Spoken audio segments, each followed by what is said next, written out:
ನಮ್ಮ ಡಿ.ಕೆ. ಶಿವಕುಮಾರ್ ಸರ್ ಅವರು, ಅದೇ ರೀತಿ ನಮ್ಮ ಹರಿಪ್ರಸಾದ್ ಸರ್ ಅವರು, ನಮ್ಮ ಜಿ.ಸಿ. ಚಂದ್ರಶೇಖರ್ ಸರ್ ಅವರು, ಸಲೀಂ ಅಹಮದ್ ಸರ್ ಅವರು, ಮತ್ತೆ ವಿಶೇಷವಾಗಿ ನಮ್ಮ ಮಾಜಿ ಮುಖ್ಯಮಂತ್ರಿಗಳಾದಂಥ ನಾನು ಸಹ ಅವ್ರನ್ನ ಚಿಕ್ಕ ವಯಸ್ಸಿಂದ ನೋಡಿಕೊಂಡು ನಾನು ಅವ್ರನ್ನ ಬರ್ತಿದ್ದೀನಿ. ನಿಮ್ಮೆಲ್ಲರ ಪ್ರೀತಿಯ ನಮ್ಮ ವೀರಪ್ಪ ಮೊಯ್ಲಿ ಸಾಹೇಬ್ರೆ, ಮತ್ತೆ ಅದೇ ರೀತಿ ನಮ್ಮ ಮಹಿಳೆಯರಲ್ಲಿ ಒಬ್ಬ ಬಹಳ ಒಂದು ಅಚ್ಚುಕಟ್ಟಾಗಿ ನಮ್ಮ ಮಾಜಿ ಮಂತ್ರಿಗಳಂತ ನಮ್ಮ ರಾಣಿ ಸತೀಶ್ ಅಕ್ಕ ಅವರೇ, ಮತ್ತೆ ನಮ್ಮ ಕೆ.ಎಚ್. ಮುನಿಯಪ್ಪ ಸರ್ ಅವರೇ, ಪರಮೇಶ್ವರ್ ನಾಯಕ್ ಸರ್ ಅವರೇ, ಜಂಜಾ ನಾಯಕ್ ಅಕ್ಕ ಅವರೇ, ಅದೇ ರೀತಿ ಎಲ್ಲ ಈ ಕಾರ್ಯಕ್ರಮಕ್ಕೆ ಎಲ್ಲ ನಮ್ಮ ಸಹೋದರರು, ಎಲ್ಲ ಮಹಿಳಾ ಕಾಂಗ್ರೆಸ್ಸಿನ ಎಲ್ಲ ನಮ್ಮ ಅಕ್ಕ ತಾಯಿಗಳು, ವಿಶೇಷವಾಗಿ ಎಲ್ಲ ನಮ್ಮ ಅವಾರ್ಡಿ ಸಹ ಬಂದಿದ್ದಾರೆ. ತಮಗೂ ಸಹ ನಾನು ವಿಶೇಷವಾಗಿ ನಾನು ಧನ್ಯವಾದ ಹೇಳಬೇಕು ಅಂತ ಬಯಸ್ತೀನಿ. ಇವತ್ತು ಒಂದು ಬಹಳ ಒಂದು ವಿಶೇಷವಾದ ದಿನ. ತಮಗೆ ಎಲ್ರಿಗೂ ಗೊತ್ತಿರೋ ಹಾಗೆ ನಮ್ಮ ದೇಶದ ಏಕೈಕ ಮಹಿಳಾ ಪ್ರಧಾನಮಂತ್ರಿ ಆದಂಥ ಶ್ರೀಮತಿ ದಿವಂಗತ ಇಂದಿರಾ ಗಾಂಧಿ ಅವರ ಜನ್ಮದಿನ. ಅವರು 1917 ಮತ್ತೆ 19 ನವೆಂಬರ್ ಅವರು ಅಲಹಾಬಾದಲ್ಲಿ ಅವರು ಜನ್ಮ ಆಯಿತು.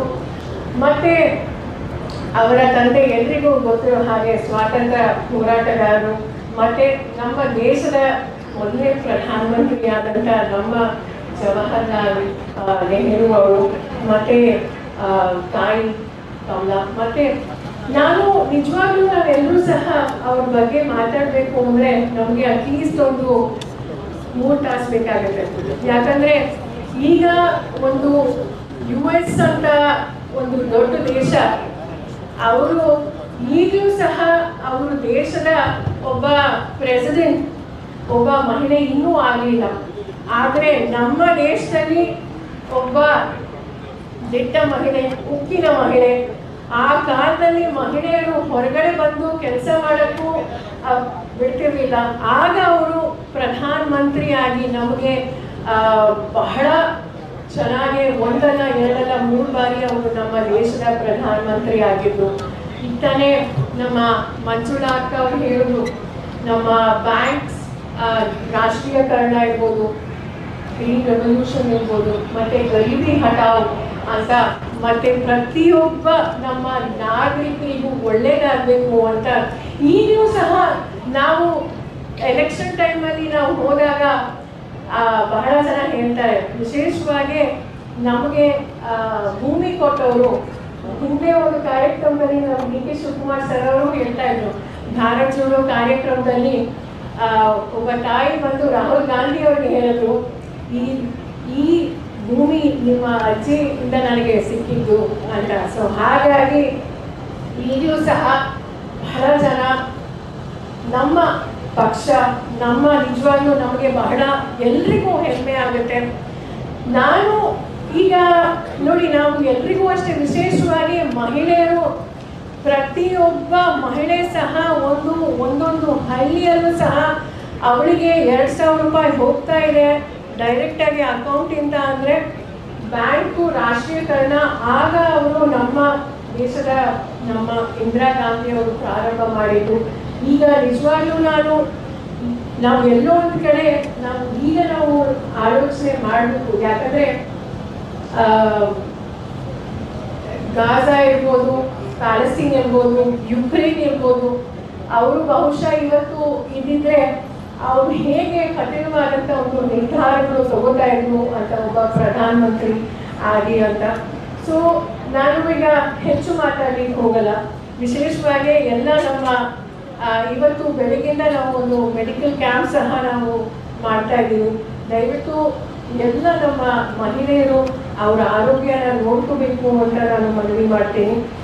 ಮತ್ತು ಈಗ ನಮ್ಮ ಇಡೀ ರಾಜ್ಯದಲ್ಲಿ ನಮ್ಮ ಜನರಿಗೆ, ವಿಶೇಷವಾಗಿ ಮಹಿಳೆಯರಿಗೆ ಒಳ್ಳೆಯದಾಗಬೇಕು ಅಂತ ನಮ್ಮ ಎಲ್ಲ ನಾಯಕರು ವಿಶೇಷವಾಗಿ 1,21,00,000 ಜನರಿಗೆ, ವಿಶೇಷವಾಗಿ ಮಹಿಳೆಯರಿಗೆ ಡೈರೆಕ್ಟಾಗಿ ಅಕೌಂಟಿಗೆ ಹೋಗ್ತಾ ಇದೆ 2,000 ರೂಪಾಯಿ.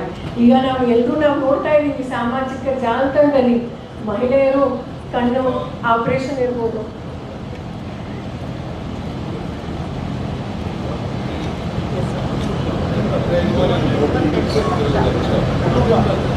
$1,21,00,000 ಮನೆ ಯಜಮಾನರಿಗೆ ಅವರು ಅಕೌಂಟಿಗೆ ಡೈರೆಕ್ಟಾಗಿ ಹೋಗ್ತಾ ಇದೆ. ಸೊ ಈಗ ಮಹಿಳೆಯರು, ನಿಮಗೆ ಗೊತ್ತಿದೆ, ನಾವೆಲ್ಲರೂ ಸಹ ಸಾಮಾಜಿಕ ಜಾಲತಾಣ ನೋಡ್ತಾ ಇದ್ದೀವಿ. ಕೆಲವರು ಒಂದು ಅಂಗಡಿ ಓಪನ್ ಮಾಡಿದ್ದಾರೆ, ಅವ್ರ ಸೊಸೆಗೆ ಅವರು ಫ್ಯಾನ್ಸಿ ಸ್ಟೋರ್ ಓಪನ್ ಮಾಡಿದ್ದಾರೆ. ತಮ್ಮ ಕಾಲ ಮೇಲೆ ನಿಂತ್ಕೋಬೇಕು ಅಂತ ಈಗ ಅನೇಕ ನಾವು ವಿಡಿಯೋಸು ಸಹ ನಾವು ನೋಡಿದ್ದೀವಿ. ಒಬ್ಬ ಗಾರ್ಮೆಂಟ್ಸ್ ಅಲ್ಲಿ ಕೆಲಸ ಮಾಡುವ ಒಬ್ಬ ಮಹಿಳೆ ಈಗ ಹೆಮ್ಮೆಯಿಂದ ಸ್ವಾಭಿಮಾನದಿಂದ ಬಸ್ಸು ಹತ್ಕೊಂಡು ಈಗ ಹೋಗ್ತಿದ್ದಾಳೆ. ನಾವೆಲ್ಲರೂ ಸಹ ನಾವು ನೋಡ್ತಾ ಇದ್ದೀವಿ ಈಗ ಎಷ್ಟು ಜನರಿಗೆ ಒಳ್ಳೆಯದಾಗಿದೆ ಅಂತ. ಅನ್ನಭಾಗ್ಯ ನಮಗೆಲ್ಲರಿಗೂ ಗೊತ್ತಿದೆ.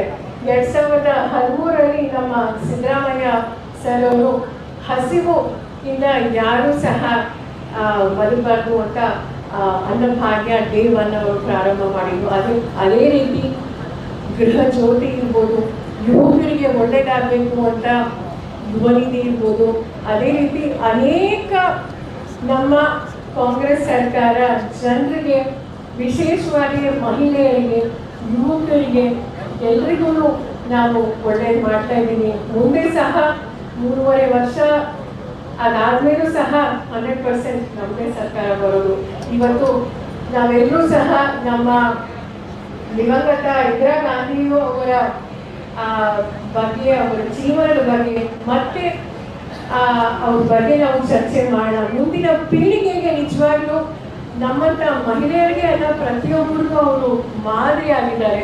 ಸೊ ಈಗ ನಾನು ಹೆಚ್ಚು ಮಾತಾಡಲಿಕ್ಕೆ ಹೋಗಲ್ಲ, ಯಾಕಂದ್ರೆ ಎಲ್ಲ ಹಿರಿಯರು ಈಗ ಮಾತಾಡ್ತಾರೆ. ಮತ್ತೊಮ್ಮೆ ಎಲ್ರಿಗೂ ಧನ್ಯವಾದಗಳು. ಜೈ ಹಿಂದ್, ಜೈ ಕರ್ನಾಟಕ, ಜೈ ಮಹಿಳಾ ಕಾಂಗ್ರೆಸ್.